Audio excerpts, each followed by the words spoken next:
السلام عليكم ورحمة الله. الحمد لله وكفى والسلام على عباده الذين اصطفى أما بعد فأعوذ بالله من الشيطان الرجيم. بسم الله الرحمن الرحيم. وأنكحوا الأيام منكم والصالحين من عبادكم وإمائكم إن يكونوا فقراء يغنيهم الله من فضله والله واسع عليم. وقال رسول الله صلى الله عليه وسلم تزوجوا الودود الولود فإني مكاثر بكم الأمم أو كما قال النبي عليه الصلاة والسلام. الحمد لله. আল্লাহ পাকের মেহেরবানি, আল্লাহ জাল্লা শানহু আমাদেরকে আসরের পর থেকে নিয়ে এ যাবৎ লম্বা সময় কোরআন এবং হাদিসের কথা শোনার জন্য বলার জন্য তৌফিক দান করেছেন। আলহামদুলিল্লাহ। আল্লাহ তাআলা যদি তৌফিক না করতেন আমরা এখানে বসতে পারতাম না।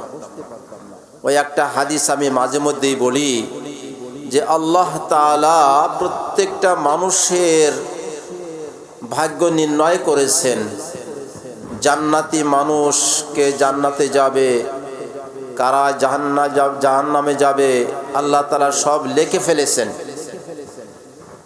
রাসূলুল্লাহ সাল্লাল্লাহু আলাইহি ওয়াসাল্লাম যখন এই কথা বললেন, হযরতে সাহাবায়ে কেরাম রাদিয়াল্লাহু তাআলা আনহুম বললেন, ইয়া রাসূলুল্লাহ, তাহলে আর আমল করার কোনো প্রয়োজন নেই।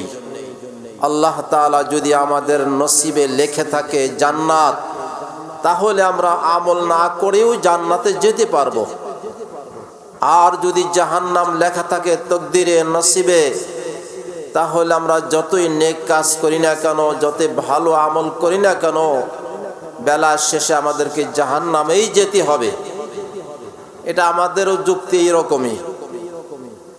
রাসূলুল্লাহ সাল্লাল্লাহু আলাইহি ওয়াসাল্লাম সাহাবায়ে কেরামের কথার উত্তর দিলেন, হে আমার সাহাবায়ে কেরাম, তোমরা শুনে রাখো, আল্লাহ তাআলা যাদের নসিবে জান্নাত লিখেছেন এই লোকগুলো দুনিয়ার মধ্যে আল্লাহ তাআলা তাদেরকে জান্নাতের কাজ করা সহজ করে দিবেন।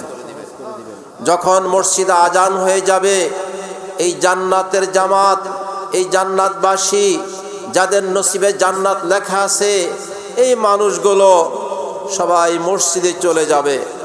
যখন রমজান মাস আসবে তো তাদের রোজা রাখা সহজ হবে। যখন হজ ফরজ হবে তাদের হজ করা ফরজ সহজ হবে। এরকম কোরবানি, অন্যান্য যত ভালো কাজ আছে আল্লাহ এই ভালো কাজগুলো এই লোকদের জন্য সহজ করে দিবেন। এই যে দেখেন, আপনারা দীর্ঘ সময় বসে এই শীতের রাত্রে বসে আছেন, আমরা আশাবাদী হয়তো আল্লাহ তাআলা আপনাদের এবং আমাদের সকলের জন্যই জান্নাত লিখেছেন।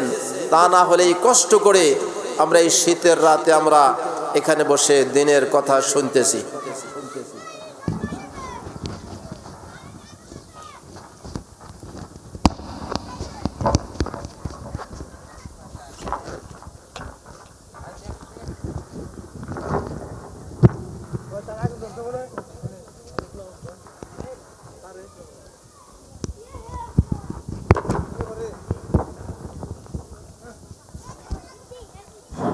আলহামদুলিল্লাহ।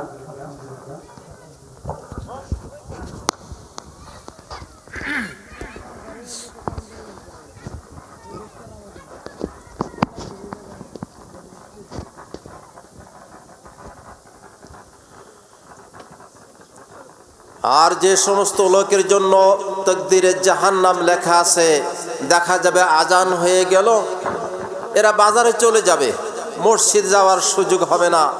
রমজান মাস এসে গেল, রোজা রাখা তাদের পক্ষে সম্ভব হয় না। হজ ফরজ হয়েছে অনেক আগে, তাদের হজ করাও সহজ হয় না। এরকম প্রত্যেকটা দিনের কাজ তাদের জন্য খুবই কষ্টকর হবে, খুবই সমস্যায় তারা পড়ে যাবে, তারা দিনের কাজ থেকে বঞ্চিত থাকবে। তো যাই হোক, আল্লাহ তাআলা আমাদের নসিবে লিখে রাখছেন, হয়তো আমরা জান্নাতি, তা না হলে আমরা এরকম একসাথে জামাতের সাথে আসর নামাজ পড়েছি, মাগরিব পড়েছি, এশা পড়েছি, দীর্ঘক্ষণ সময় আমরা দিনের কথা শুনতেছি, আমাদের নসিব ভালো, এটাই প্রমাণ করে। যাই হোক মোহতারাম ভাই ও বুজুর্গ দোস্ত, আমি বেশি কথা দীর্ঘায়িত করব না। যে মাস বর্তমানে চলছে রজব মাস, রাসূলুল্লাহ সাল্লাল্লাহু আলাইহি ওয়াসাল্লাম যখন এই রজব মাস দেখতেন একটা দোয়া পড়তেন। এই দোয়া পড়াটা সুন্নত। দোয়াটা হলো আল্লাহুম্মা বারিক লানা ফি রজব ওয়া শাবান ওয়া বাল্লিগনা রমজান। আমার সাথে পড়বেন, আল্লাহুম্মা বারিক লানা ফি রজব ওয়া শাবান ওয়া বাল্লিগনা রমজান। এই হাদিসের অর্থ হলো রাসূলুল্লাহ সাল্লাল্লাহু আলাইহি ওয়াসাল্লাম আল্লাহর কাছে দোয়া করছেন, আল্লাহুম্মা বারিক লানা, হে আল্লাহ আমাকে বরকত দান করুন, ফি রজবা, রজব মাসে, ওয়া শাবান, এবং শাবান মাসে, ওয়া বাল্লিগনা রমজান, এবং আমাকে রমজান মাসে পৌঁছে দিন। রমজান মাসে এত ফজিলতের মাস, আমরা এখন যদি একটা আমল করি একটা আমলের বদলা একটাই পাবো, আর যদি এই আমলটা আমরা রমজান মাসে করি তো 10-এর থেকে 700 গুণ আল্লাহ তাআলা সওয়াব বাড়িয়ে দিবেন। একটা আমল একবার সুবহানাল্লাহ পড়লে একবার সুবহানাল্লাহর সওয়াব আল্লাহ তাআলা এখন দিবেন, আর যদি এটা রমজান মাসে হয় তাহলে 700 গুণ আল্লাহ তাআলা বৃদ্ধি করে দিবেন। এত বরকতের মাস, এত ফজিলতের মাস, যেই মাসে একটা নফল আদায় করলে অন্য মাসে একটা ফরজ আদায় করার সমতুল্য সওয়াব আল্লাহ তাআলা দান করবেন, আর একটা ফরজ আদায় করলে অন্য মাসে 70টা ফরজ আদায় করার সমতুল্য সওয়াব আল্লাহ তাআলা দান করবেন। এই জন্য ভাই আমরা সকলেই চেষ্টা করব, আল্লাহর কাছে দোয়া করব, আল্লাহ তাআলা যেন আমাদেরকে এই রজব মাস এবং শাবান মাসে বরকত দান করে এবং আমাদের হায়াতকে দীর্ঘায়িত করে। দোয়া করব আল্লাহ তাআলা যেন আমাদেরকে রমজান মাস পর্যন্ত পৌঁছে দেন এবং রমজান মাসের যে বিধি বিধান আছে সেগুলো যেন আমরা সঠিকভাবে আদায় করতে পারি। এই জন্য আল্লাহ তাআলার কাছে দোয়া করা। যাই হোক ভাই, আমার গত রাত্রেও এক জায়গায় বয়ান ছিল, আমার বিষয়বস্তু ছিল বিবাহ শাদী নিয়ে, কিন্তু সময় খুব অল্প ছিল, আজকেও সময় খুব বেশি নেই। তো আমি সেই অসমাপ্ত কিছু কথা আপনাদের সামনে আলোচনা করব, কারণ আল্লাহ তাআলা এই দুনিয়ার মধ্যে মানুষের যে জিনিসটা বেশি প্রয়োজন এই জিনিসটা আল্লাহ তাআলা একেবারে সহজ করে দিয়েছেন। মানুষের চলার পথে যে কাজগুলো, যে জিনিস বেশি প্রয়োজন হয় একেবারে সহজ। আমরা সবসময় অক্সিজেন গ্রহণ করি, দেখেন এই অক্সিজেন আল্লাহ তাআলা কত সহজ করে দিয়েছেন। আমরা জাগ্রত থাকি, ঘুমিয়ে থাকি, সফর থাকি, হজরে থাকি, সুস্থ অসুস্থ যে অবস্থায় থাকি না কেন আল্লাহ তাআলা আমাদের নাক দিয়ে মুখ দিয়ে অক্সিজেন ঢোকাইতেছেন, আবার বের করতেছেন, আল্লাহ তাআলার দায়িত্বে নিজ জিম্মা। তো এই জিনিসটা যদি আমরা কিনে ব্যবহার করতাম, ডাক্তাররা বলেন যে একদিন যদি কোনো রোগীকে অক্সিজেন আমরা দেই তাকে গুনতে হবে 3200 টাকা, 3200 টাকা অক্সিজেন লাগে প্রতিদিনে। তাহলে দেখেন আমাদের জীবন থেকে কত সময় চলে গেছে। কারো বয়স 30, 40, 50, 60 বছর, দীর্ঘদিন যাবত আমরা অক্সিজেন গ্রহণ করছি। যদি এর ট্যাক্স দেওয়া লাগতো তাহলে কত লক্ষ টাকা দেওয়া লাগতো। আল্লাহ একেবারে সহজ করে দিয়েছেন।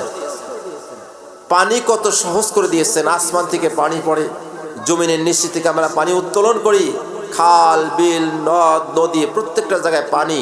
এই পানিটার অপর নাম হলো জীবন। আল্লাহ তাআলা সহজ করে দিয়েছেন। তদ্রূপভাবে মানুষের জীবনে বিবাহ শাদী এটা অত্যন্ত একটা গুরুত্বপূর্ণ একটা জিনিস, আল্লাহ তাআলা একেবারে সহজ করে দিয়েছেন। এই বিবাহ শাদী একদম সহজ। 4 জিনিসের নাম বিবাহ: ইজাব, কবুল, সাক্ষী, মোহর। এই 4 জিনিসের সমন্বয় যখন হয়ে যাবে বিবাহ হয়ে যাবে। রাসূলুল্লাহ সাল্লাল্লাহু আলাইহি ওয়াসাল্লাম বলতেছেন, তুনকাহুল মারআতু লি40 লিমালিহা ওয়া লিজামালিহা ওয়া লিহাসাবিহা ওয়া লিদীনিহা ফাযফুর বিযাতিদ দীন তারিবাত ইয়াদাক আও কামা ক্বালা নবী আলাইহিস সালাতু ওয়াস সালাম।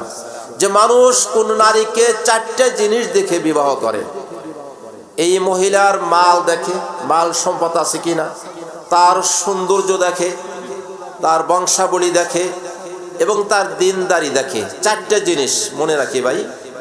একটা হলো তার মাল সম্পদ দেখে, তার সুরত চেহারা কেমন এটাও দেখে, এবং তার বংশাবলী দেখে, এবং লাস্টে দিনদারি দেখে।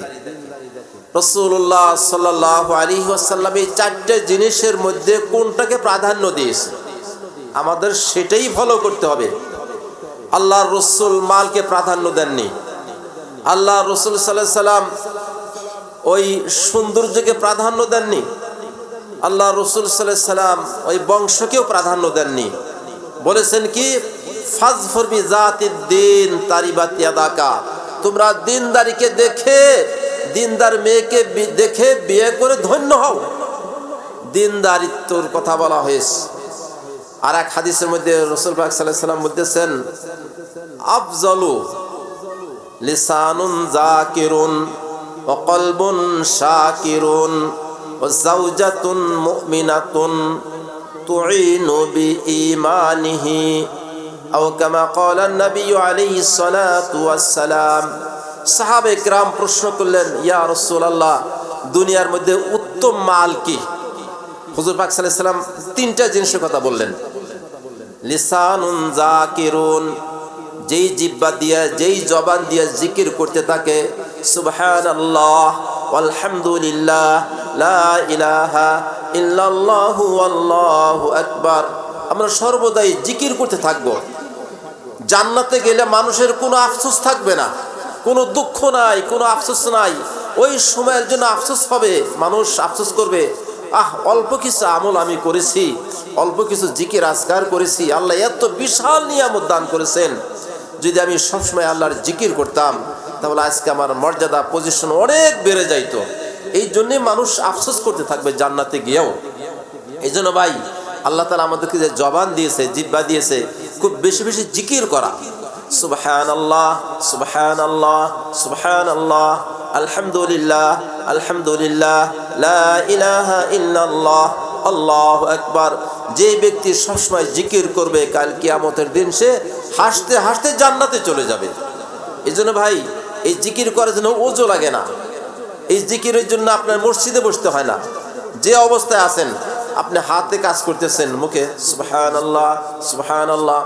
আমি একবার পাবনা থেকে আসলাম, দেখলাম একটা লোক লঞ্চে বসে বসে সুবহানাল্লাহ সুবহানাল্লাহ আলহামদুলিল্লাহ এই জিকির করতে করতে আরশে পর্যন্ত পৌঁছলো।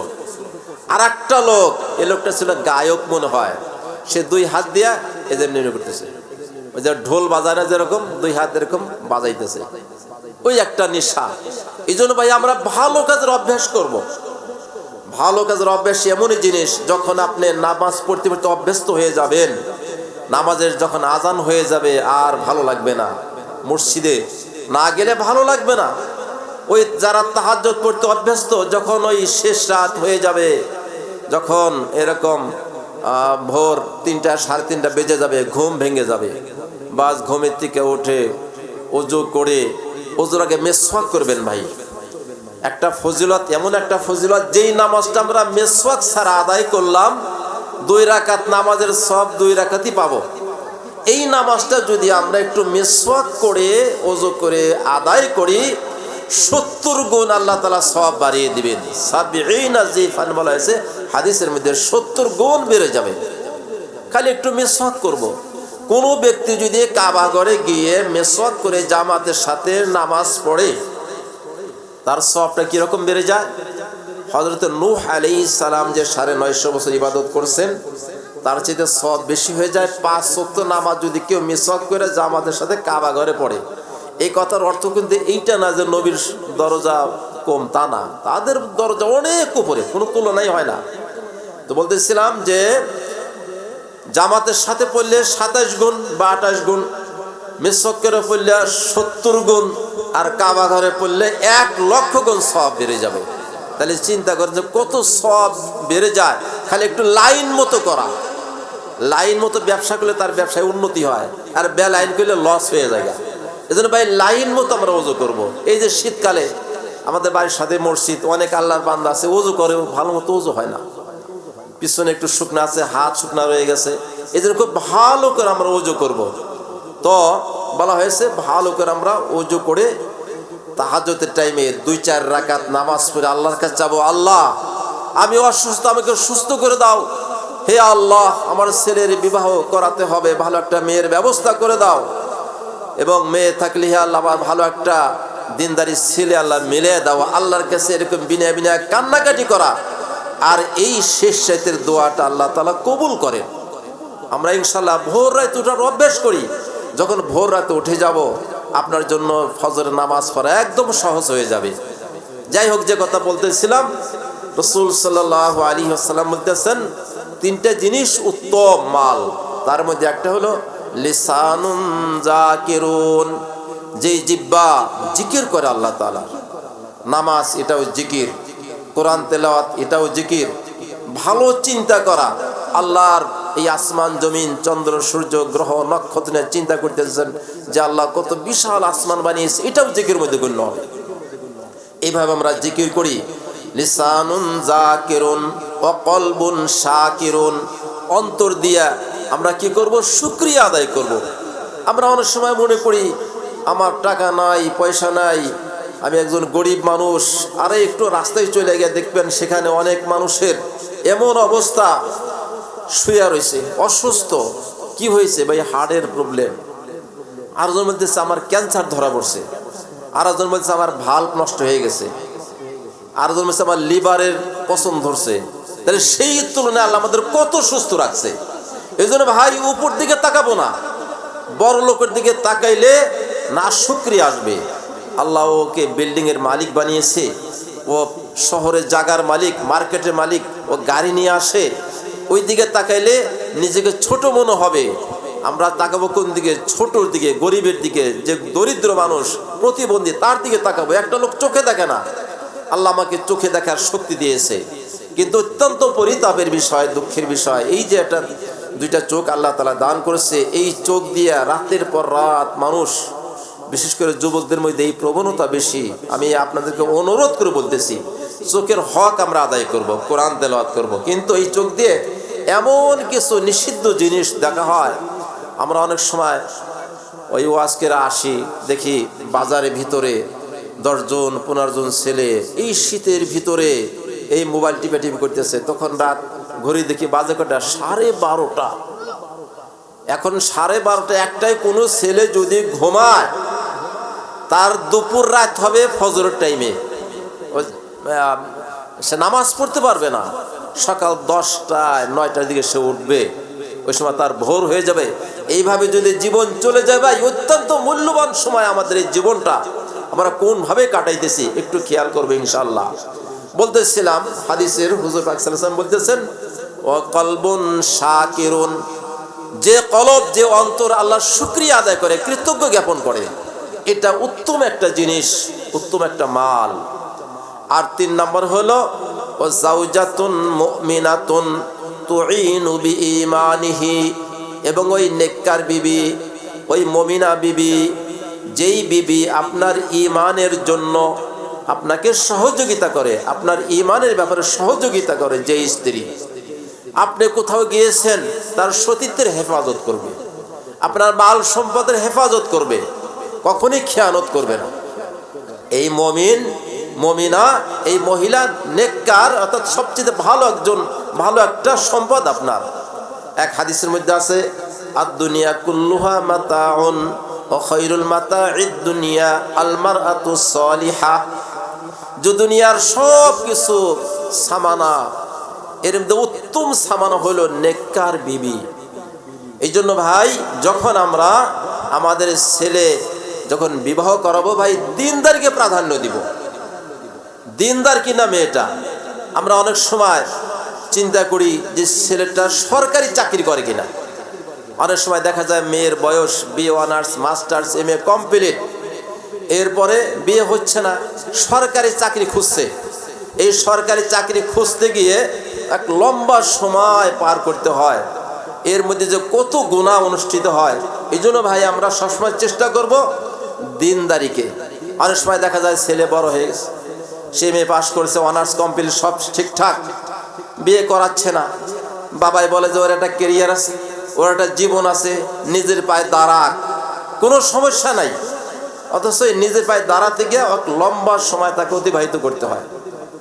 হাদিসের মধ্যে আসছে, ইজা খাতাবা ইলাইকুম, যখন তোমাদের প্রস্তাব দেয় এমন একজন মানুষ, একটা ছেলে, যে তার দনা দিনাহু ও খুলুকাহু, যার দিনদারি এবং চারিত্রের দিক দিয়ে, চরিত্রের দিক দিয়ে তুমি রাজি, সন্তুষ্ট, তার দিনদার, সেই ছেলেটা দিনদার এবং সে তার যৌবনকে পবিত্র রাখছে, তো এইরকম ছেলে যখন প্রস্তাব দিবে, তো তোমরা কি করো, মেয়ে হোক বোন হোক, তাকে শাদি দিয়ে দাও।